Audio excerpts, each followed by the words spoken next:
Ayan guys, nandito naman tayo sa entrance ng aming taniman. Ayan guys, napakasukal na naman. Ayan oh.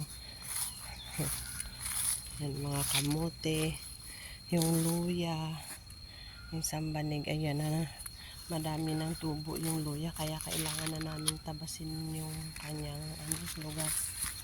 Ayan guys, mga luya yan. Yan maliliit na Yan malaki na yung mga luya na nandoon. Puro yan mga luya. Masukal na naman guys dito. Pero sa ibaba, malinis. Ayan may mga luya na siya. Ito naman yung kamote na galing kay Sister Dulce. Ayan, malaki na siya. Isa lang talaga Sis Dulce ang nabuhay. Ito yung mga tanim ko na mga balinghoy. Yan, andito banda hindi tumubo, yun lang nandoon. Ayan guys, malalaki na sila talaga. At ito naman yung aking ito guys, malunggay din to, malunggay, American malunggay. Ayan, nagtanim din ako niyan. Para lang maraming tanim. Yung malunggay ko na bali.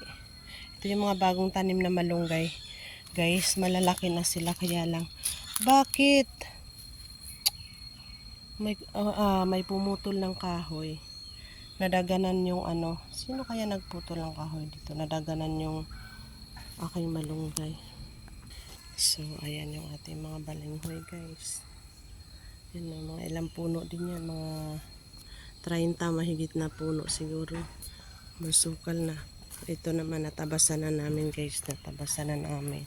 Sana masukal dito. Tabas na rin ito.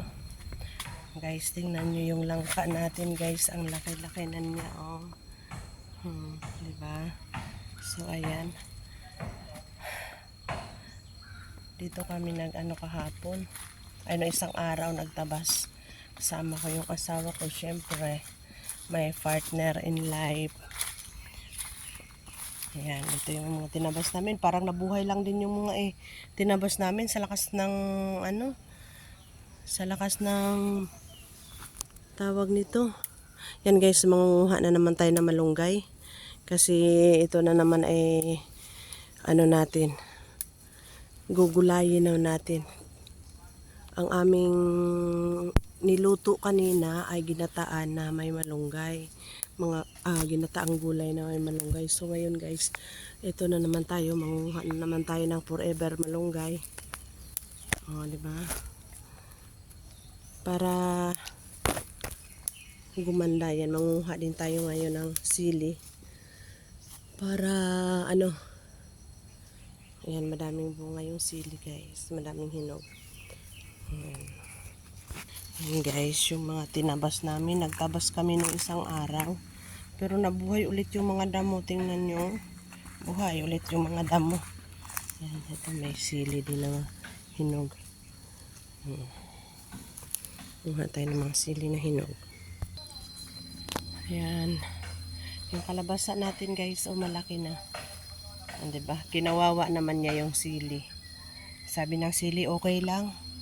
Basta mamunga lang siya, diba?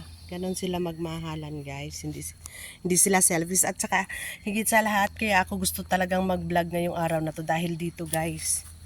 Yan, nakikita ninyo dyan? Diba? Yan ay dragon fruit guys. So, marami na siyang bunga. Tulad ng mga ganyan na mamaga na, Yan ay magiging na naman siya, magiging bunga na naman. Pakaraming bunga. Saan na sila? Nung nandito kami kahapon, madami siyang bunga. Saan na yung mga bunga? Yun. Diba? May mga bunga na sila. Sana yun, doon po sa taas. Ayun, marami pa. Meron pa sa taas. Nasa mga dulo pala sila. First time ko talaga makakita guys na mga bunga nila. Ayan, doon sila natubo. Ayan, di ba? Ang cute-cute niya. Ganyan. Dragon fruit. So, hanap pa tayo ng ibang mga dragon fruit guys. Ayan pa doon. Tingnan natin kung may mga bunga na rin pala doon. Tingnan natin kung may mga bunga na din doon. Ayun, may mga bunga na. Ayan, malaki na yung bunga niya. malaki na yung bunga niya. Ayan, nagsusuloy pa lang sila. Madami sigurong bunga. Ayun! Ayun guys, ang laki-laki na niya, oh. Yan, oh, oh, diba? Ang laki na. Oh. Tapos, mas malaki tong isang ito. Oh, diba? Mas malaki yan, oh. Tanin nyo yan? Yan. Dragon fruit yan. Ayun, oh, madami siyang bunga, oh. Oh, diba? Yan, oh. Diba, madaming bunga. Nung nandito ako, binilang ko yung bunga nila. Umabot ng 12 yung bilang ko. Nasaan na sila ngayon? Oh, nandun sa taas. Madami yung mga bunga dito. Promise. Tulad yan, ah. Mga maliliit pa lang kasi sila, hindi pa sila malaki. Kaya hindi pa natin makita silang lahat kung nasaan na sila nagtatago. Ayan, ah, ito yung pinakamalaking bunga ngayon dito. Nakakatuwa naman. Ayun pa, oh. Ngayon guys, nakita ninyo yan. Yan, oh. Diba? Mataas lang kasi sila, pero kayang-kayang abutin yan. Ayun, sa taas meron din bunga yun, oh.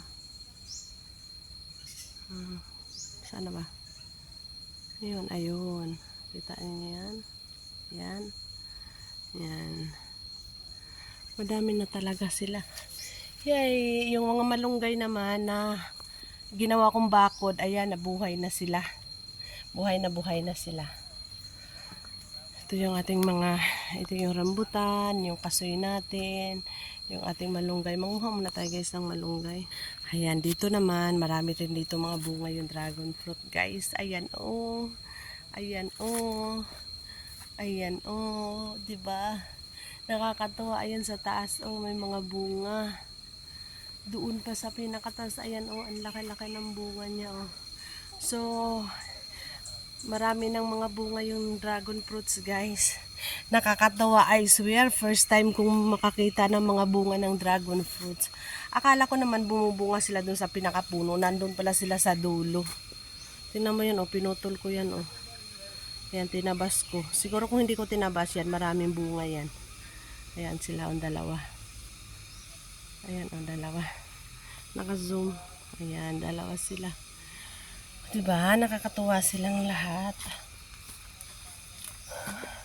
Doon pa meron pang dragon fruit doon. Kaya guys, pag nangahinog na tong mga dragon fruit natin, yun ang mga alugbati ko, madami na siyang kaya lang kinukuhanan ko siya ng kinukuhanan tuwing napunta ako dito. Kasi sabi ko nga, paborito ko yung mga alugbati. Mga hatay ng malunggay. Diba guys, ang linis-linis ng ilalim ng mga balinghoy ko. Kasi yan, nilinis ko yan nung pumunta kami dito. Kaya malinis yung ilalim nila. At saka ito guys, yun, ang daming sili. Kinukuhanan ko ng talbos. Yung chiko malaki na. Malaki na yung mga chiko. Tapos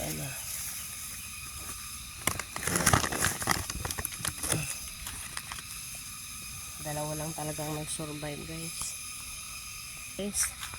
Tingnan nyo yung duhat. Ayan, oh, pero hindi siya ganun karami doon sa inaasahan kong bunga na mangyaring kabungahan niya. Hindi ganun kadami. Wala kay nalusaw. Tingnan nyo ho dito, oh. Ayan. Pero matamis siya, as in matamis. Pero bibihira siya, oh. Wala siya mga bunga. Dati dito napakarami mga bunga, diba? Ngayon hindi. At saka sira pa yung bunga. Ayan, tingnan niyo naman yung aking mga gabi. Diba? Buhay na yung mga gabi ko. Ang saya-sayang panoorin guys. Tingnan habang lumalaki sila. Nakakatuwa. Ito naman yung ating rambutan guys. Napakarami niyang mga ang dami-dami niyang bulaklak. So, nawa pagpalain ni Jesus at magkaroon ng maraming bunga ng rambutan na ito, yung bulaklak niya magiging bunga lahat.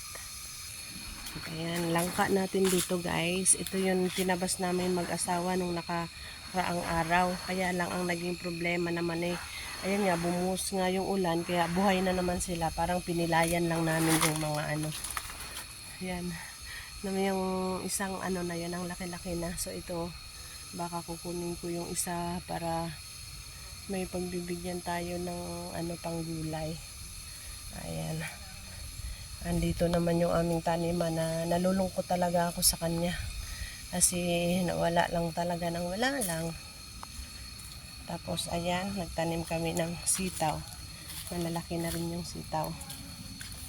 Ayan, pero yun nga, kinain nga ng ano yung mga pananim.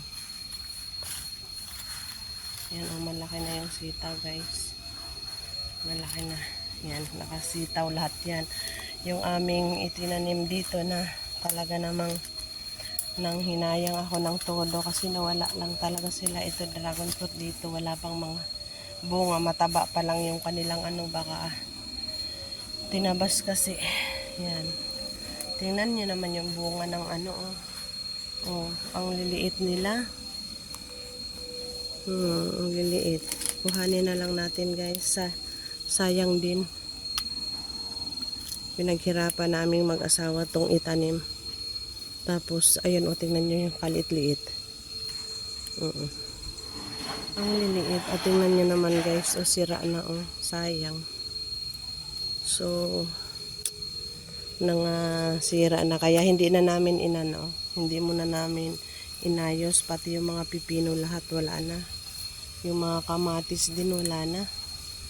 Lahat sila wala na. Nakakapanghinayang talaga, kaya lang si Jesus pa rin yung nakakaalam higit sa lahat kung pagpapalain niya yung mga pananim, yung mga okra namin. Ayan oh. Kaya makaharbis nga ng isang okra. Diba? May okra tayong naharbis sa isang patola guys. Ang saya-saya kaya sa puso pag may nahaharbis ka. Ayan. Kailangan nating magtanim ulit, kaya naglilinis ulit kami kasi para makapagtanim ulit.